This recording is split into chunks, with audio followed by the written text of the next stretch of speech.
Tirunelveli Palayamkottai railway gate. இது வெறும் railway gate மட்டுமல்ல, ஆயிரக்கணக்கான மக்களின் அன்றாட வாழ்க்கையின் ஒரு முக்கியமான பாதை. ஆனால் அந்த ரயில்வே கேட் அடிக்கடி மூடப்படுவதால் பள்ளி மாணவர்கள், கல்லூரி மாணவர்கள், வேலைக்கு போறவங்க, பெண்கள், முதியவர்கள், மாற்றுத்திறனாளிகள், அவசர மருந்து சேவைகள், நோயாளிகளை ஏற்றிச் செல்லும் ஆம்புலன்ஸ் என அனைவரும் தினமும் சிரமப்படுகிறார்கள். இந்த ரயில்வே கேட் மூடப்படும் ஒவ்வொரு முறையும் நேரம் மட்டுமல்ல, மக்களின் வாழ்க்கையும் நின்று போகிறது. இந்த பிரச்சனை தொடர்ந்து பல ஆண்டுகளாக தொடர்கிறது. இதற்கு நிரந்தர தீர்வு, மேம்பாலம் அல்லது மாற்று வசதி வேண்டும் என்று மக்களும் தொடர்ந்து கோரிக்கை வைக்கிறாங்க.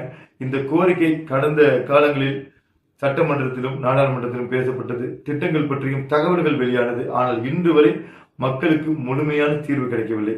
மக்கள் கேட்கும் கேள்வி மிகவும் எளிமையானது. தாமதம் ஏன்? நிதி பிரச்சனையா? நிலம் கையகப்படுத்தும் பிரச்சனையா? தொழில்நுட்ப அல்லது பாதுகாப்பு காரணமா? ரயில்வே மற்றும் மாநில அரசின் ஒருங்கிணைப்பு சிக்கலா? அல்லது வேற ஏதேனும் காரணமா? உண்மையான காரணம் எதுவாக இருந்தாலும் அதை மக்களுக்கு வெளிப்படையாக தெரிவிப்பது அதிகாரிகளின் கடமை. மக்களுக்கு தெரிய வேண்டியது திட்டம் எப்போது தொடங்கும், திட்டம் எப்போது முடியும், எந்த நிலையில் இருக்கிறது, அடுத்த நடவடிக்கை என்ன என்பதுதான்.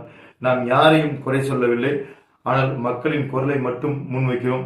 ஒரு மாணவன் தேர்வுக்கு தாமதமாகக்கூடாது, அதாவது அவனுக்கு கல்வி பாதிக்கப்படக்கூடாது. ஒரு நோயாளி மருத்துவமனைக்கு தாமதமாக போகக்கூடாது. ஒரு தொழிலாளி அவனுடைய வேலையை இழக்கக்கூடாது. ஒரு குடும்பம் தினமும் இந்த சிரமத்தை அனுபவிக்கக்கூடாது. எனவே இந்த பிரச்சனைக்கு முழுமையான நிரந்தர தீர்வு விரைவில், அதாவது மேம்பாலம் அல்லது பொருத்தமான மாற்று வசதி விரைவில் வேண்டும் என்று பணிவுடன் கேட்டுக்கொள்கிறோம். இது அரசியல் அல்ல, மக்களின் வாழ்க்கை. ஒன்றாய் நடப்போம், நன்றாய் வாழ்வோம்.